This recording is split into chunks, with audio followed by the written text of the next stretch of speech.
Imagine a world without cities, without firelight flickering against cave walls, without the certainty of tomorrow.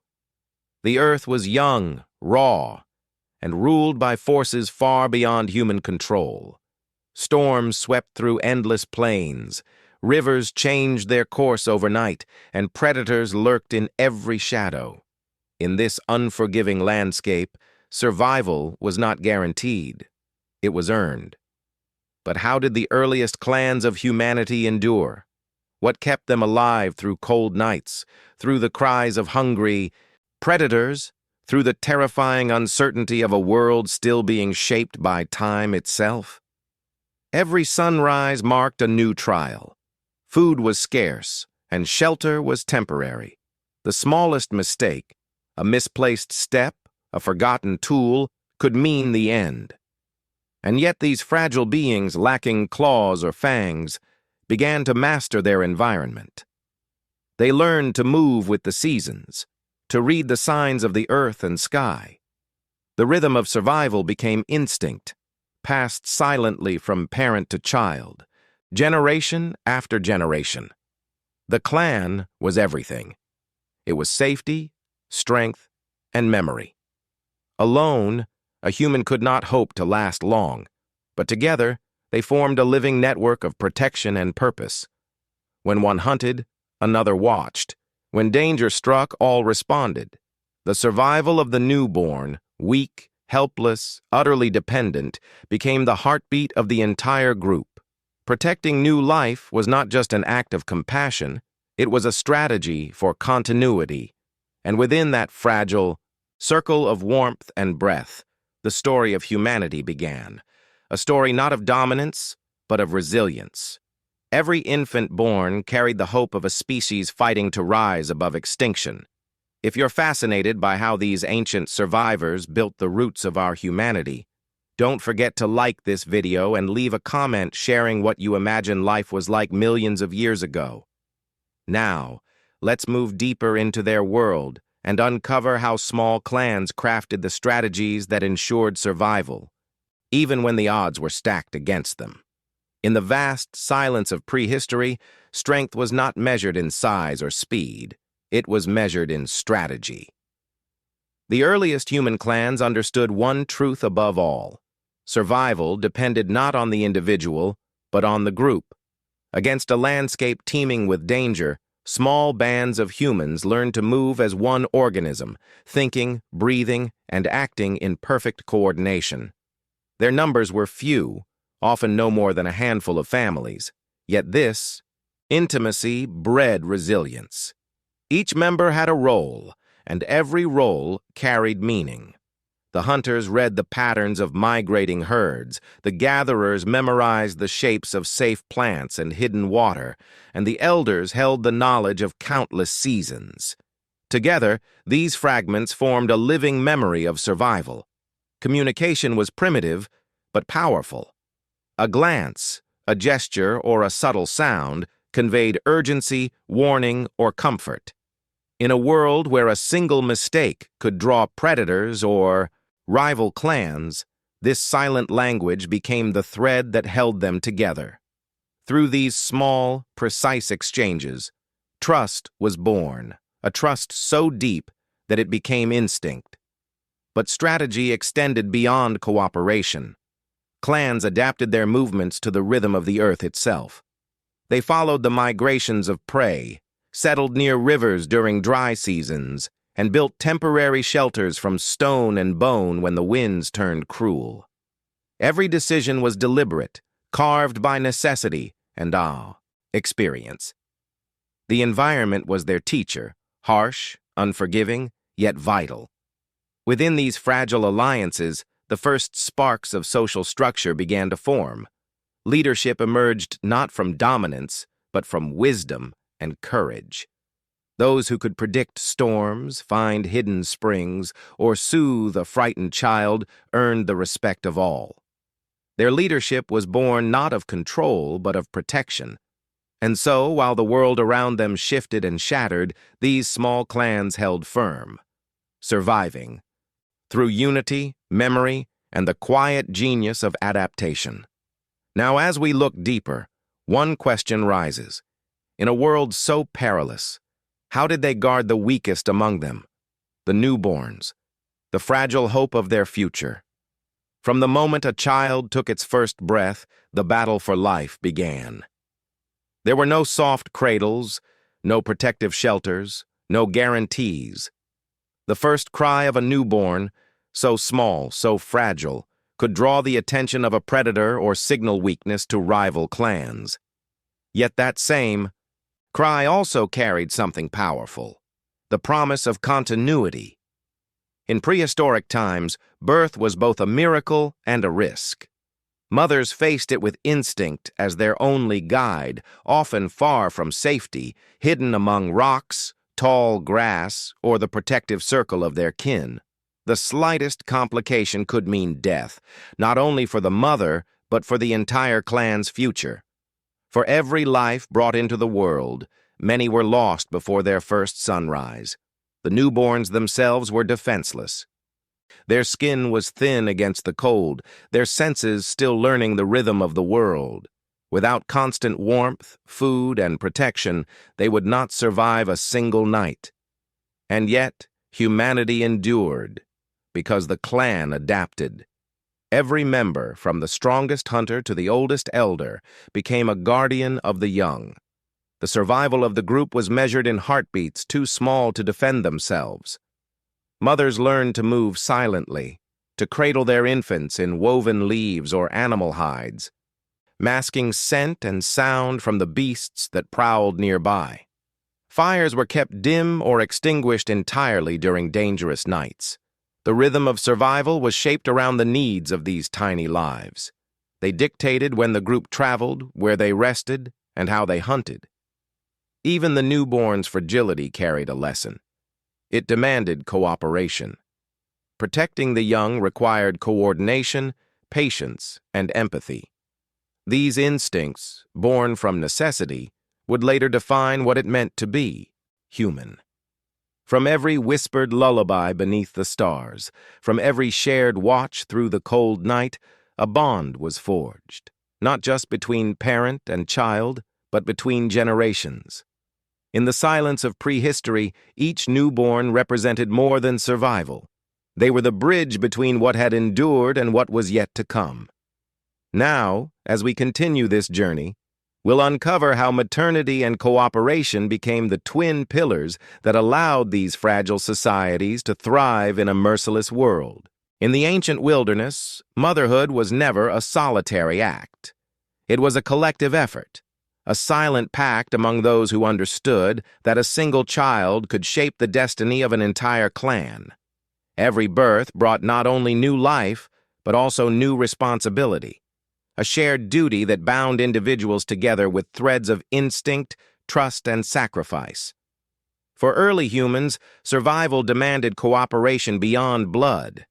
While the mother provided warmth and nourishment, others stood guard, fetched food, and created safe havens from leaves, hides, and earth.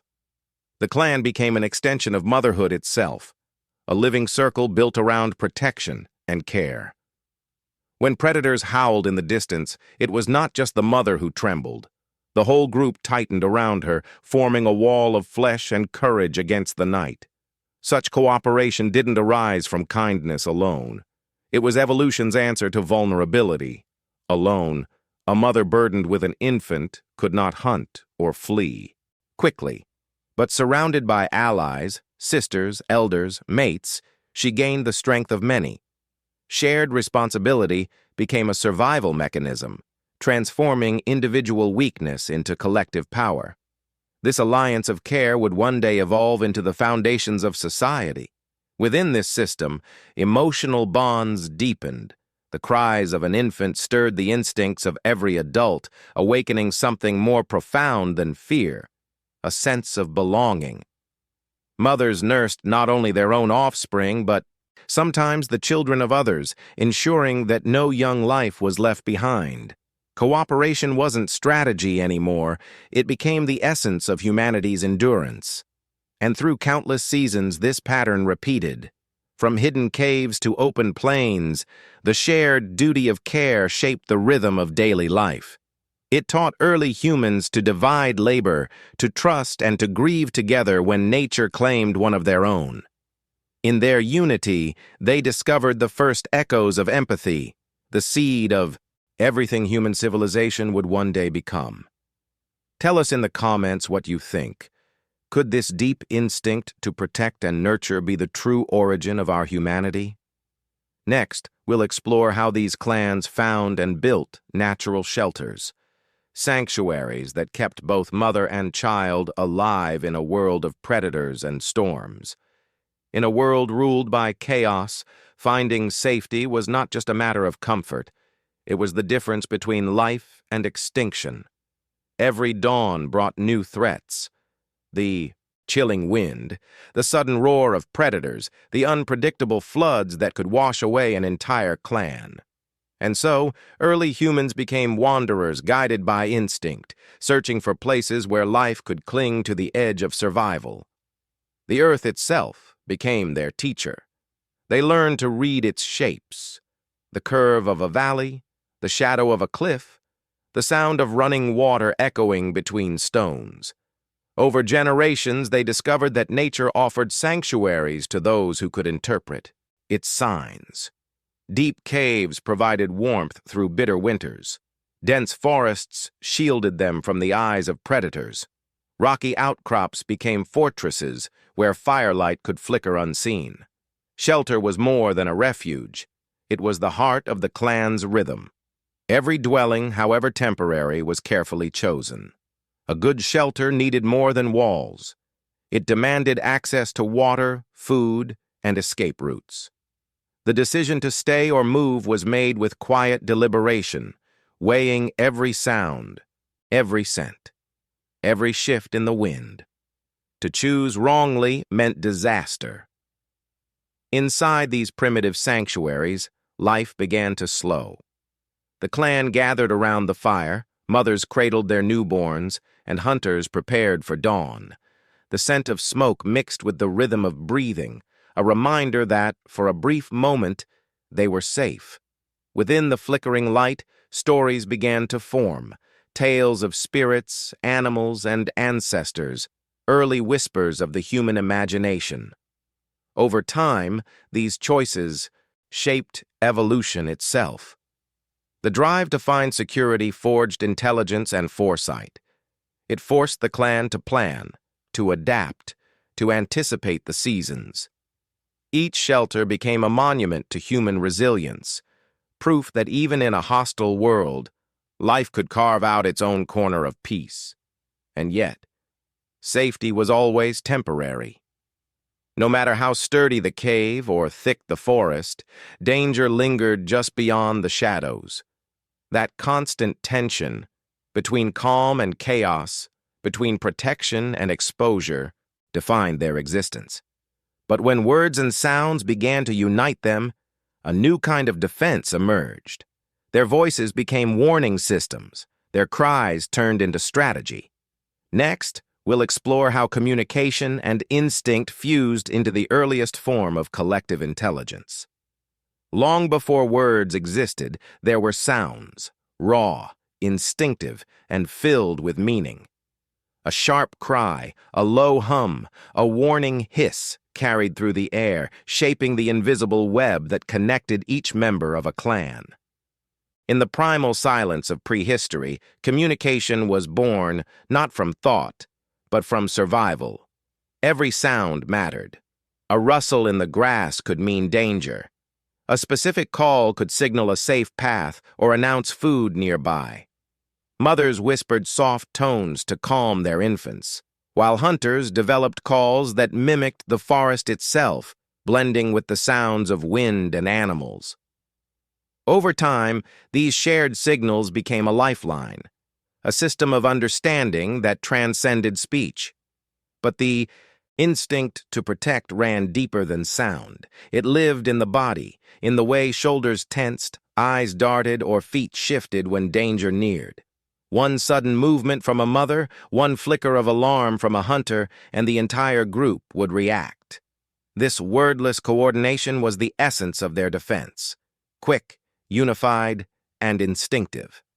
Within this shared vigilance, the clan became more than a group of individuals. It became a single organism, sensing and responding as one. When a newborn cried, the sound rippled through the camp, awakening protectors before the mother even moved. The bond between them was almost telepathic, woven from years of shared danger and trust. Every heartbeat was tuned to the rhythm of the group. This constant communication also shaped emotion. Empathy, the ability to feel the fear or comfort of another, began here, in these unspoken exchanges. Through it, early humans learned to predict one another's actions, to soothe panic, and to act with purpose in moments of chaos. The first languages of humanity were not spoken, but felt. And so, in the interplay of breath and silence, the foundation of human connection took form. These primitive signals would one day evolve into stories, songs, and the first spoken words, the tools that would define civilization itself. Yet for now, their survival depended on more immediate instincts. The balance between the hunt for food and the constant vigilance for those too young to defend themselves. Next, we'll journey into that dangerous balance, the perpetual struggle between the necessity to hunt and the need to protect. For early humans, hunting was not a sport, it was a gamble with life itself. Each step beyond the safety of camp meant entering a world where they were no longer the hunters, but the hunted. The plains, the forests, and the dark edges of the rivers were alive with danger. Sharp teeth, piercing eyes, and creatures that moved faster, struck harder, and smelled fear from afar. Still they ventured out. Hunger demanded courage. The clan could not survive on roots and fruits alone. They needed the strength of meat, the warmth of hides, the tools carved from bone. Every hunt became a ritual of risk, a test of trust and precision. The hunters studied the wind, learned the patterns of herds, and moved with the silence of shadows. Each heartbeat was a reminder that one wrong move could end everything. Back at the camp, the rest of the clan waited, mothers holding their infants close, the elders keeping watch, ears tuned to the distance.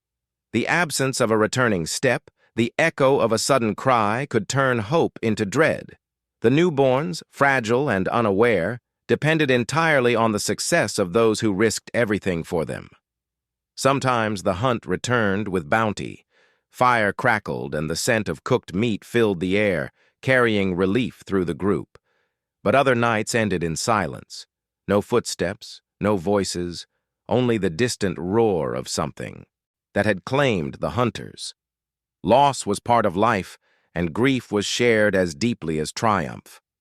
Through these endless cycles of danger and reward, early humans learned something vital, that courage meant little without caution, and that survival depended on those who stayed behind just as much as those who went out.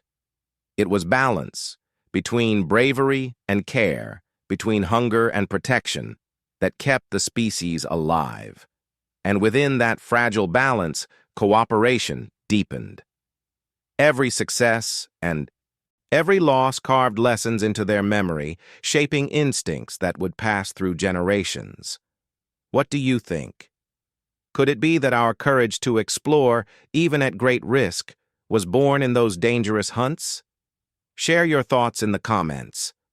Now let's move forward to see how fire and primitive tools changed everything, turning fear into control and survival into mastery. The moment humanity tamed fire, the world changed forever. What had once been a source of terror, a flicker in the dark, a force that devoured forests and flesh, became a weapon, a shield, and a teacher. Around the flames, fear turned into focus. Shadows that once hid predators now danced harmlessly on cave walls. The night, once ruled by teeth and eyes, became ours. Fire offered more than warmth. It offered control, It kept danger at bay, hardened wood into weapons, and transformed raw meat into nourishment that fueled the brain. Every spark that leapt into the air carried a silent revelation. That nature could be shaped, not just endured. With fire, early humans learned to stay longer in one place, to build routines, to create a rhythm to existence. Alongside fire came tools, simple at first yet revolutionary. Stones chipped into sharp edges, bones carved into points, branches hardened in flame. Each tool was an extension of thought, a physical echo of imagination. Every strike of stone against stone was more than an act of creation. It was the birth of foresight. For the first time, humanity wasn't merely reacting to its environment, it was preparing for it. These advancements reshaped the fabric of the clan. Tasks became specialized. Hunters crafted spears, gatherers fashioned containers, and firekeepers guarded the sacred flame through wind and storm. Around it, they shared food, stories, and the first flickers of identity. The campfire became humanity's earliest classroom, a place where knowledge was passed, memory preserved, and community defined. Through fire and tools, survival transformed into progress. The weak could now endure the cold, the night could be conquered, and the next generation could inherit not just life, but wisdom. The bond between individuals grew stronger, not just out of need, but out of purpose. From these glowing circles of warmth, civilization began its slow ascent. Humanity had not only adapted to its world, it had begun to reshape it. But in the wild, every advantage had its price. As humans grew stronger, so did their competition. New predators rose to challenge them, and not all walked on four legs. Next, we'll explore the predators and rivals that forced early humans to fight harder, think smarter, and evolve faster than ever before. Even as humans began to master their tools and fire, the world around them remained merciless. The earth was shared with creatures that ruled long before humanity ever walked its plains. Saber-tooths with jaws like blades, dire wolves with relentless hunger, and towering bears that could crush bone with a single strike. To survive among them demanded more than strength. It demanded intelligence, caution, and unity. Every hunt, every journey to a watering hole, meant entering contested ground. The smell of blood, the echo of footsteps, even a flicker of firelight could draw attention. And the predators were not the only threat. Rival clans lurked nearby, driven by the same hunger and fear. Competition for food and shelter often ended in confrontation, and the boundary between survival and extinction grew thinner with every passing season. Yet, through these constant challenges, humanity sharpened itself. Each encounter with death became a lesson written in instinct. The clans learned to track the hunters that tracked them, to read the behavior of beasts, and to anticipate danger long before it struck. Cooperation evolved into strategy. Fear transformed into foresight. At night, when the roars of predators echoed through the valleys, the clans gathered around, their fires closer than ever. The warmth was more than physical. It was emotional, uniting them against the vast indifference of the wilderness. They told stories of monsters, not to frighten their young, but to prepare them. Every tale was a warning wrapped in wisdom, every scar a testament to endurance. Through struggle and loss, the human spirit hardened. The predators had forced humanity to become what it was destined to be: thinkers, planners, survivors. Where brute strength failed, imagination prevailed. The hunted were slowly becoming the hunters. But the greatest transformation was yet to come. One not fought with claws or teeth, but with understanding and unity. As clans began to connect, to share knowledge and bloodlines, a new kind of survival emerged. Cooperation on a scale never seen before. Next, we'll uncover how this legacy of unity and compassion, born from hardship, became the foundation of humanity's future. In the end, what ensured humanity's survival was not strength, nor speed, nor even the spark of fire. It was connection. The ability to stand together to share danger and hope turned fragile beings into the architects of a new era. Across thousands of generations, cooperation became the invisible thread binding the human story. From the first clans huddled around embers to the vast societies that would one day rise from their legacy. Through shared struggle, the earliest humans discovered something profound, that survival was strongest when life was lived for more than oneself. Mothers nursed the children of others. Hunters shared their kills with the sick and old. Elders passed on wisdom carved from pain and memory. In a world that rewarded selfishness, cooperation became rebellion and the key to endurance. Every gesture of care rippled through time. When clans met and merged, they exchanged more than food or shelter. They traded knowledge, tools, and language. The bonds they formed began to shape culture. Songs to remember, rituals to honor the lost, stories to teach the young. These shared traditions became the foundations of empathy, morality, and meaning. Even as dangers shifted, as predators faded and landscapes changed, the lessons remained. The instincts forged in the wild still live within us. The need to gather, to protect, to belong. The same fire that once flickered in caves now burns in cities, in homes, in the hearts of families across the world. Cooperation, once a matter of survival, became the essence of humanity itself. Our ancestors learned that unity could defy extinction. And from that truth, they built a future that still carries their echoes. The same instinct that kept a newborn alive beneath a blanket of furs is the one that drives us to reach out, to help, to care. It is the oldest inheritance we possess, and perhaps the most sacred. So as we look back at the long and fragile journey from the darkness of prehistory to the dawn of civilization, we find that our greatest weapon was never the spear nor the flame, but each other. If this story of ancient resilience inspired you, make sure to like this video, share your thoughts in the comments, and join us for the next journey into the forgotten chapters of life on Earth, where every heartbeat, every breath, and every bond helped shape the world we know today.